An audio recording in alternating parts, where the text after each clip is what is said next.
What's up, YouTube? I'm Mike, and today I'm back shooting what may end up actually being a long video. We'll just see how it goes. To answer a question that I got in the comments section on my Master On video. I was considering doing this live, but I'll end up getting stuck in there for 2 hours, so I'm just going to shoot this quick video. Well, I'm just going to shoot this video to answer the question. So the question's coming from Charlene, Florida. Is that, out of curiosity, are you Charlene from Florida, or is Charlene a place in Florida? I would love to know that in the comments. Charlene, Florida, nevertheless, says, hey, Mike, what's your end goal with all of this? I mean, as you said yourself, Master On will wreck your lipids, hair, and DECA will cause left ventricular hypertrophy, etc. What's your blood pressure like? Calcium score? LVH question mark. If you reach a point where certain health issues prevent you from using some or most of the compounds, what's the plan then? Maybe it would be interesting to do a video about how you see your long-term health progressing, because frankly, following you for some time now, it seems like you are in some sort of kamikaze mode. So, I really like the way you formulated that question, honestly, which is why I'm making this video. Obviously, you're not the first person to ask some version of this, but I just kind of appreciated the layout of it. And so here we go. As to the lipids, I guess, is the first thing that we'll talk about. When I first started, admittedly, when I first started cycling, actually when I first started steroids at all, it was just TRT. I had no idea this was going to happen. So I weighed 140 pounds. I started doing a little lifting. The only reason I even started lifting is I was trying to stay off of Adderall. So I made videos talking about my speed addiction problems, and my marriage we had gone through a really dark time in our marriage. And speed, my wife at least feels like speed was a major contributor. Adderall was a major contributing factor to our marital problems and to my psychological distress that led to our marital problems. And so I got off of it cold turkey and stayed off. But after like a year of being clean, you know, like the voices started coming back, and I knew I had to do something. And I told her that I was going to start lifting again. I told my wife, I was like, this is the only chance I have of staying clean. Like, the only time in my life I've ever stayed clean off street drugs is when I was bodybuilding. And I told her, like, this is it. Like, if this doesn't work, we're going to be in fucking trouble. And so I started lifting little dumbbells around the house and, you know, started putting on a little weight. One thing led to another. You know, I was like 6 months into just natty training around the house. And then I found out my testosterone was kind of low. It was like 540 1 year, and then like the next year it had dropped to 430. And I started trying to get TRT from my general practitioner. He's like, no, there's nothing wrong with you. It's not going to make you feel any better. And so I found Royal Men's Medical Center, and their whole agenda basically is that they don't treat numbers on a paper. They treat individual humans and their actual physical symptoms. And so because I had symptoms of low testosterone, or the, you know, like what happens when your testosterone is low, they agreed obviously to treat me. They, you know, obviously they treat most people, but whatever. So it just started as testosterone replacement therapy. And in the very beginning, I was scared of steroids. I was scared about my health. You know, I had long conversations with my wife, and it was like, you know, as long as all of my biomarkers stay good, then what's the risk, right? And I read scary stories from people who had taken TRT. They talked about how they got off of it because in the first couple of weeks of being on 200 milligrams a test, they'd be laying in bed at night and they could just feel their heart like pounding in their chest. Seems so funny now to think back about it. But, and it felt like their body was rocking in the bed, and it scared them and they got off. And sure enough, about the two week mark, give or take, of starting 200 milligrams a test, the same thing happened to me. Like, I was laying in bed and I could feel my heart like pounding in my chest, and made it feel like my body was moving around. And since I had read that it would probably go away, and since I was just committed to the program, I didn't really let it get to me. And so I kept going with the TRT, and then one thing led to another, and it was like, okay, now I'm going to go a little bit more on the test, and a little bit more and more and more, and it grew, as you guys all know that it did. So the first thing that became a problem was my AST, ALT levels were elevated from using Anavar, and my lipids started getting, progressively worse as I added more and more gear. And so when I first ran Masteron was the first time that my lipids got really out of control, and I believed at the time that high cholesterol was a direct causal factor of heart disease, that if you have high cholesterol for an extended period of time, it will lead to plaque buildups in the arteries, and that this will eventually cause you to have a heart attack. And so I didn't want to have a heart attack, and so I stopped the Masteron. And then again, one thing leads to another. You start having all this progress, you start growing, and so I was cycling. And so like I said, okay, well, I've had perfect cholesterol. I would get my blood work done every single year my whole life. Like I have every physical that I've gotten since I was like 23 years old all the way up until now in a file. So my biomarkers for the first, 20 years of my life were just perfectly normal all the time. There was never anything wrong with me. My doctor used to tell me, like, God, man, I wish I had your blood. He was always asking me, like, dude, what are you even doing here? And the only reason I went is just because my medical insurance paid for one physical every year. It was free. So every year I'd just go and get my physical. I like to keep data, and so I'd know what was going on. Usually I'd pay a little extra for my testosterone level because I was always kind of in and out of bodybuilding. So like the highest I think I ever saw Natty T was like 860. That it was usually in the 700-800 range when I was younger in Natty. And so I felt, that was like the top end of the range. So I felt like everything was good. Well, then when I started cycling, obviously my lipids would get out of control. And so I felt like, well, no big deal. If my lipids are out of control for 13 to 16 weeks, then they're not immediately out of control. It takes 4 or 5 weeks for them to get too high. I felt like long term, it really wasn't going to matter that much. If I ran a couple of cycles a year, and so, say half of the year at best, my lipids were a little bit elevated. At this time, it was always minor elevation. I just didn't really feel like over the grand scheme of things of an entire life, that was really going to be a problem, because you've got people, most of the population's morbidly obese. They live for decades with high lipid levels, and they're relatively fine.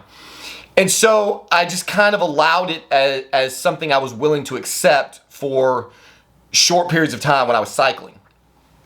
And then of course, one thing leads to another, and my cycles get longer and my off periods get smaller.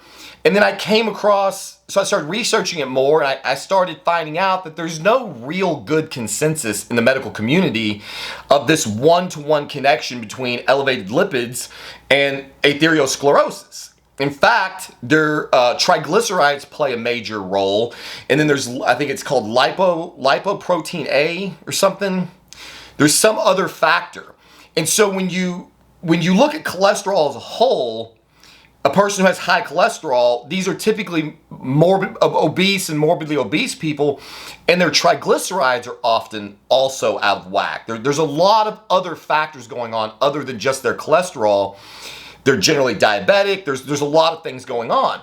And so I started finding more and more scientific data that said, if your cholesterol is elevated, like medicinally, like for example, through anabolics, and your triglycerides are normal, and I think it was the other lipoprotein A or whatever, that there's no real consensus that this is going to directly lead to heart disease. And so the more I researched, the more I found out that it doesn't seem that there's any connection. I don't know this. I will admit to some degree to basically putting my head in the sand on this topic. I have decided that the advantages that I get from running these compounds, the enjoyment that I get from this is worth risking heart disease. I mean, that's as transparent as I can be. I cannot know for certain that this is not going to lead to heart disease. I have yet to see anything on my blood work suggestive that it is. Eventually, I'm going to get like a a full cardio workup, and I may find out that I have congestive heart failure or any number of things. I've had more than one person suggest that they think that I have congestive heart failure due to puffiness in my face or irregularities in my facial color.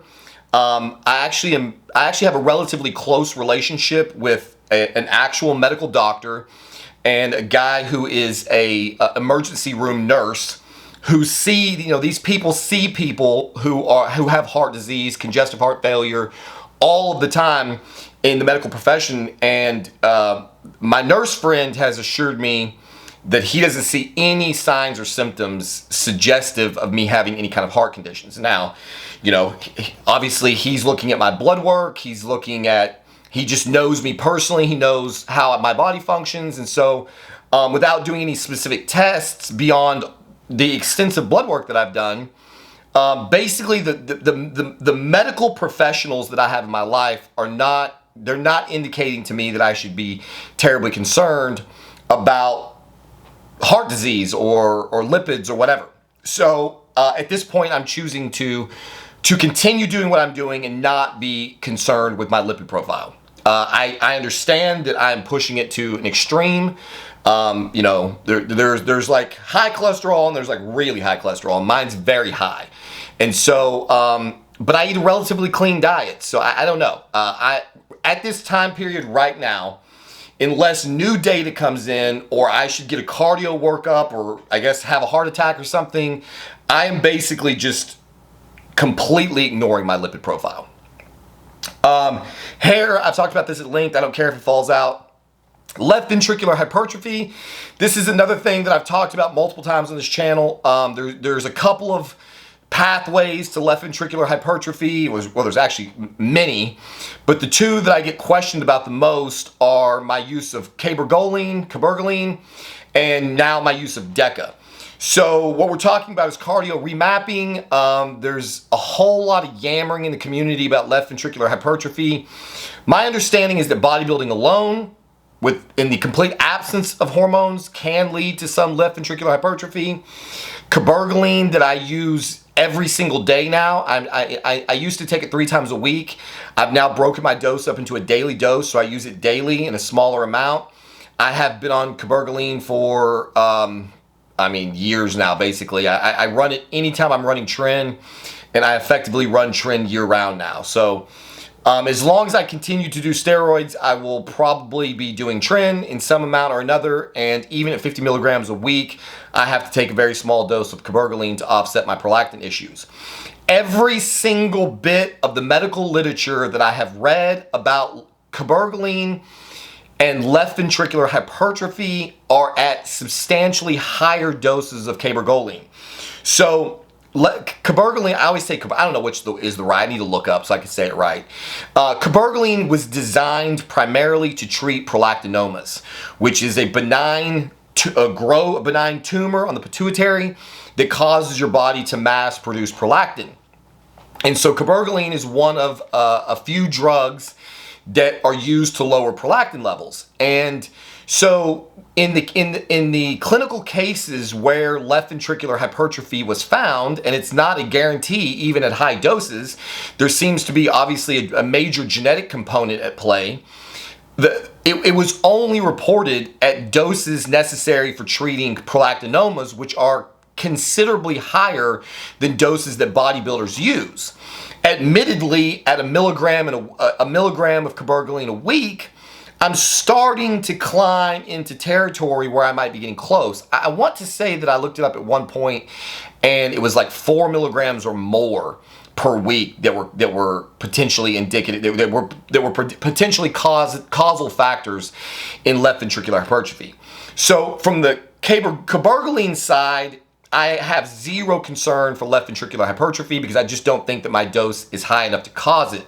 Now, if I should be lucky enough to continue to do what I'm doing for 10 years, and I ran cabergoline for 10 years straight, could that lead to left ventricular hypertrophy? Maybe. But at that point, I'd be 53 years old. And I know this is hard for a lot of you to believe or understand.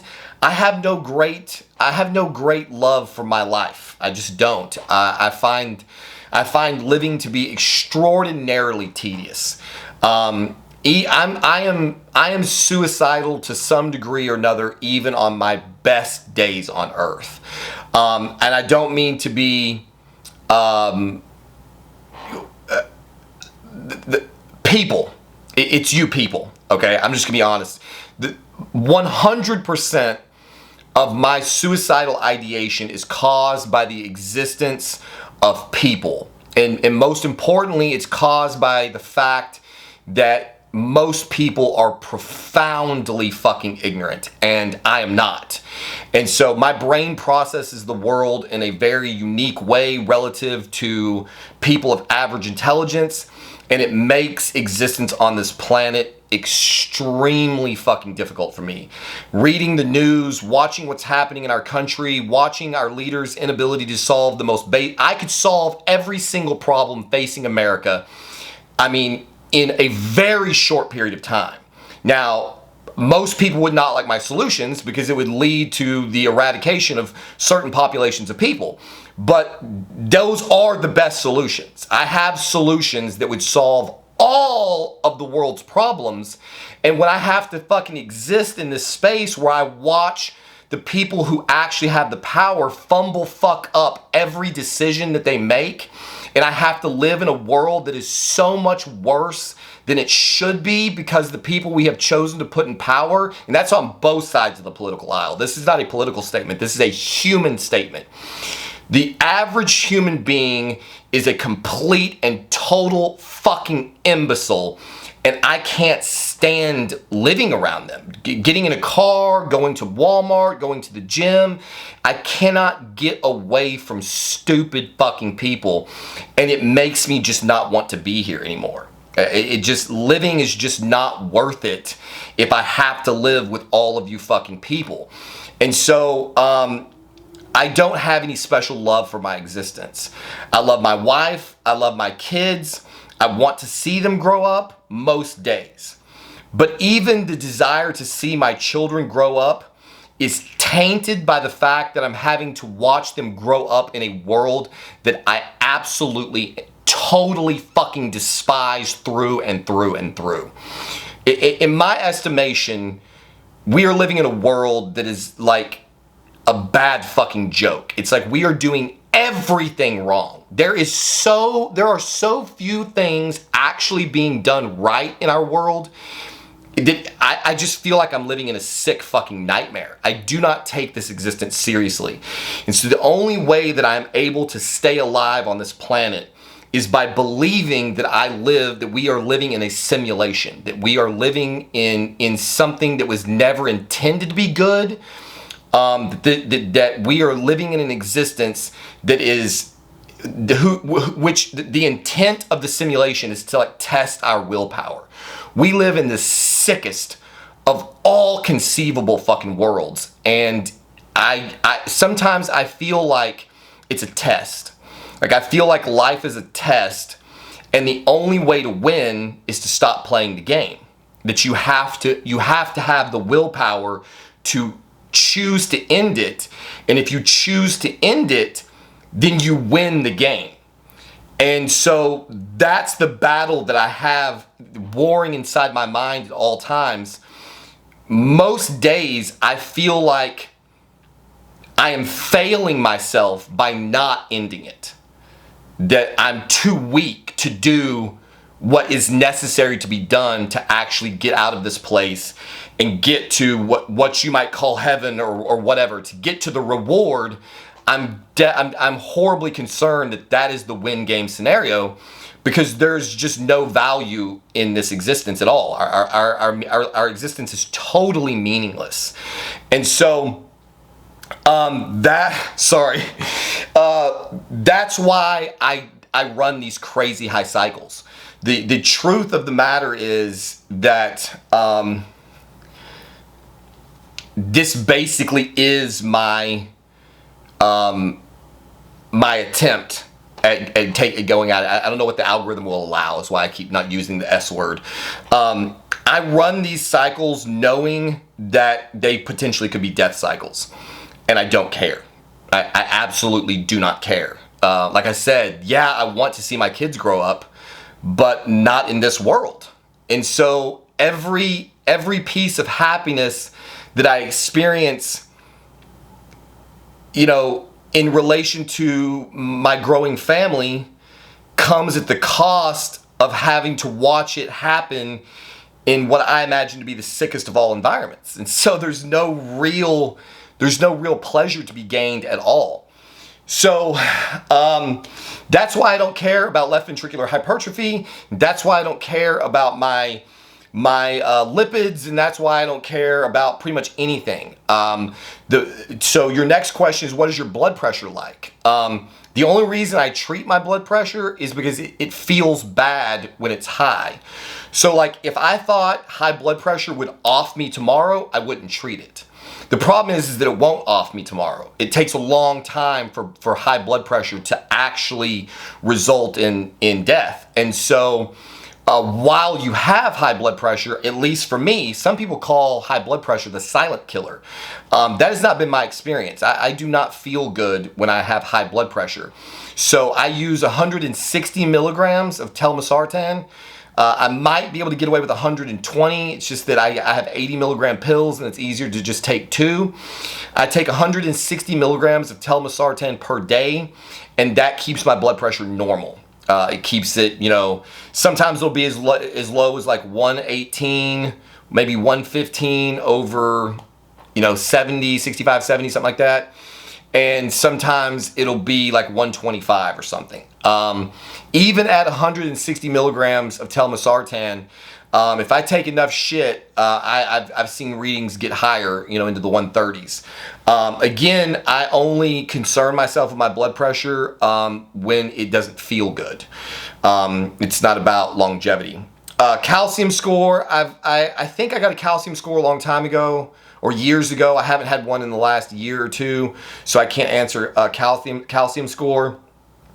If you reach a point where certain health issues prevent you from using some or most of the compounds, what's your plan then? I can't, like, if I went to the doctor tomorrow and the doctor said, if you keep running steroids at all, you're going to die in short order.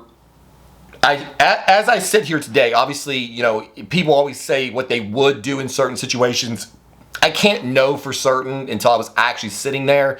If you asked me today if I had a choice of being natty and living to be 70 or 80, or being enhanced and having a doctor tell me that I could drop dead at any minute, I would choose enhanced, 100%. As I sit here now, it's not even a debate. The only reason that I could imagine that I would change my mind would be because my wife and kids just were on their knees in tears begging me to make a different decision. And I probably would not be able to, you know, I don't know that I have the willpower to ignore that. But they're the only reason that I'm here. The only reason. So I can't imagine the circumstance where I would stop. I can certainly imagine circumstances where I would lower the doses, and I've talked about that. I'm probably gaining, you know, I'm probably getting close to where I probably should stop this blast. It's been going on for 16 weeks now. I will probably continue this blast as long as I continue to feel good. The reason that the reason I lowered the trend from 350 is because I didn't feel good on it anymore. And so basically everything about my cycling is about feeling good. I only cycle and I only use compounds and I only use doses that make me feel good and give me the desired results. So as long as I'm growing, as long as I'm having the sexual performance that I want, as long as I'm having the psychological performance that I want, as long as I feel good and am making progress, then I don't concern myself with anything else. And so that's why I get really annoyed when people are always in the comments, well, have you thought about this? Have you thought about that? Have you thought, no, I don't give a shit. I don't know how many times I have to say this. And there's no amount of you people in the comments begging and pleading for me to stick around as long as I can that's going to change that. If you want to do something to you know, enhance my longevity, then change the world that we live in. If you really care about my happiness and me hanging around and making these videos for your enjoyment, then be different people. Be less ignorant people. Ask fewer stupid fucking questions. Learn how to fucking drive. Learn how to vote for legislation that actually makes sense. Stop living deluded lives. Stop fucking, stop. When I see like when I see my analytics and I see if I make a video about trend turning you into a god and how women are all liars and how to be an alpha male, and that video gets 1,000 views, and then I make a video talking about how totally fucking insane the Bible is and it gets 300, it just makes me lose all fucking hope. That's the reason I'm suicidal.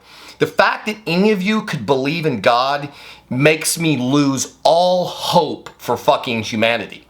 And so it's like, you people try to preach Jesus or Christ crucified or Muhammad or whatever to me, and you don't seem to get that every single time you even utter the idea of God, you just push me away. You just make me more suicidal. You just make me want to live in this world less. Like, it's never helpful. Every time I even am forced to be confronted with the fact that you believe, it's like a weight that just sucks me under. I can't believe we live in a world full of people that are still believing this fucking asinine bullshit.